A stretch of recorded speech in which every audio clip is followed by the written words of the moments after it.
Welcome to the course of Analysis of Statically Determinate Beams. We'll start from elementary principles and definitions to the solution of all types of beams, including those with intermediate hinges, inclined beams, and others. Our introduction is divided into two parts.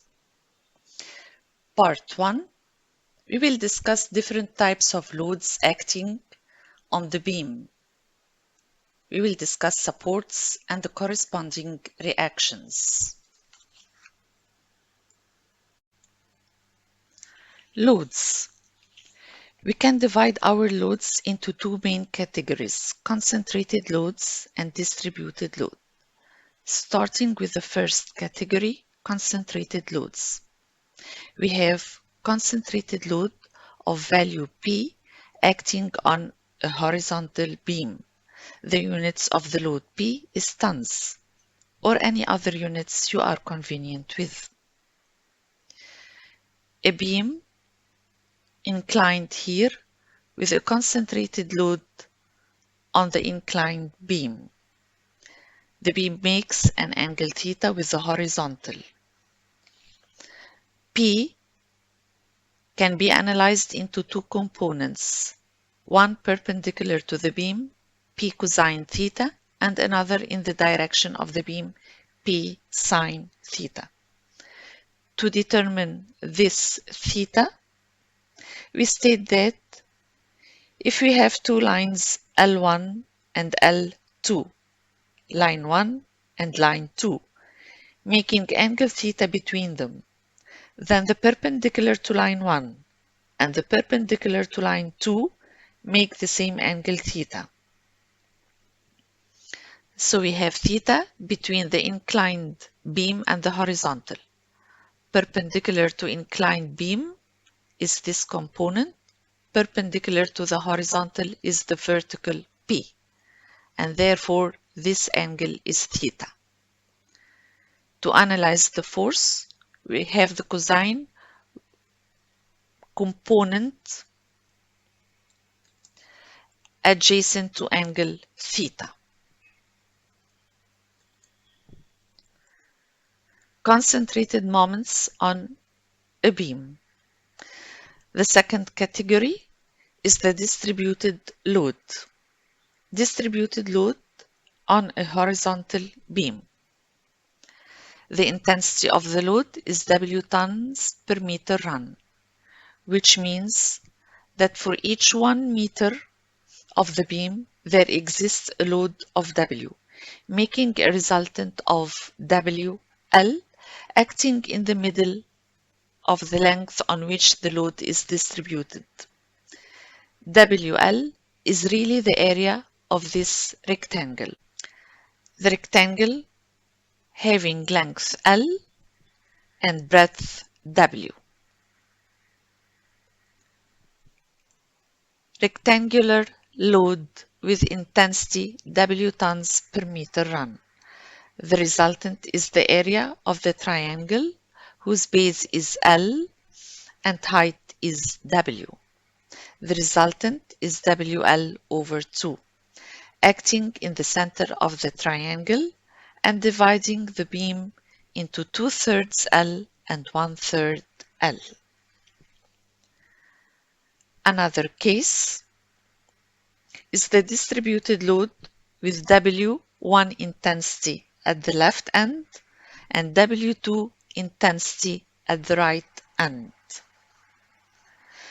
The load can be divided into a rectangular load with intensity W1 and a triangular load with intensity W2 minus W1.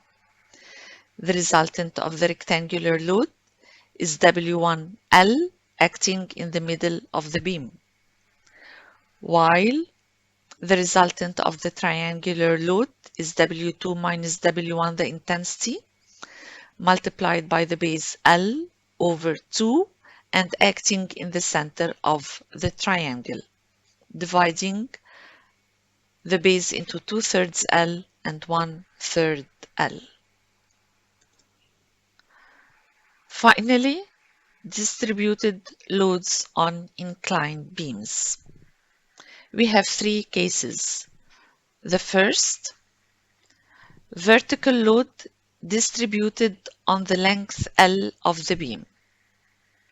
Note that L is the true length of the beam, while L' is the horizontal projection of the beam.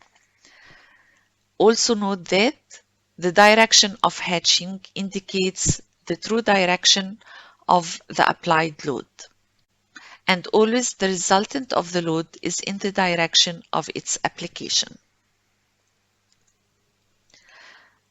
The resultant of this load is WL and can be analyzed into WL sine theta in the direction of the beam, WL cosine theta perpendicular to the beam. We will need this analysis in future. Of course, this angle theta, as we previously explained on this example of inclined beam. The second case is a load distributed on a true length L and perpendicular to the beam. Therefore, the resultant WL is also perpendicular to the beam.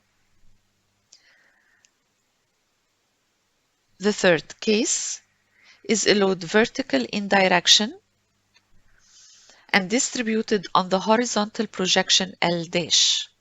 Therefore, its resultant is WL', acting vertically and can be analyzed into WL' sine theta and WL' cosine theta. Now we will discuss the moment on each beam, specifically the length of the arm used and multiplied by the force to form the moment. First case, the arm is perpendicular to the load. Always the arm is perpendicular to the load. So the perpendicular here is L'.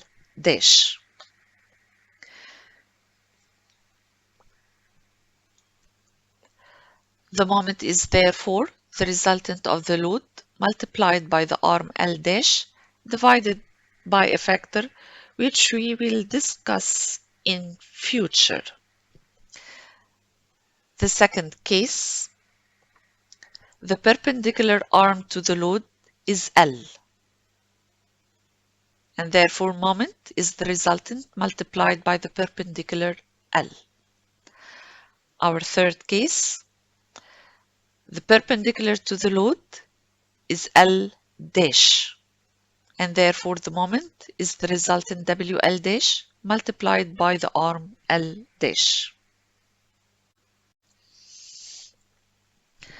Supports and reactions. We have three types of supports.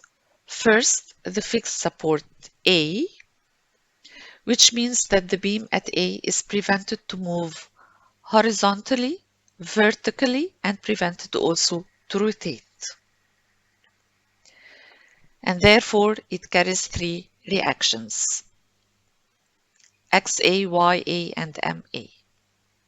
Our support can be expressed as such: a fixation to the beam at A. And the reactions are XA, preventing the movement in the horizontal direction, YA, preventing the movement in the vertical direction, and MA, preventing the rotation at A. The second support is the hinged support. This pin end indicates that rotation is allowed at A and can be plotted as such or by this tiny circular hinge, and carries two reactions, XA and YA, indicating that the movements in the X and Y directions are prevented. Here we are. Third type is the roller support. It is presented with wheels here and a pin indicating the free rotation. The wheels indicate the free horizontal movement, and is presented as such. A roller can be inclined, making an angle theta. The reaction is one reaction perpendicular to the direction of the movement. So we have YA here and R perpendicular to the free direction of movement. This concludes our first part of the introduction.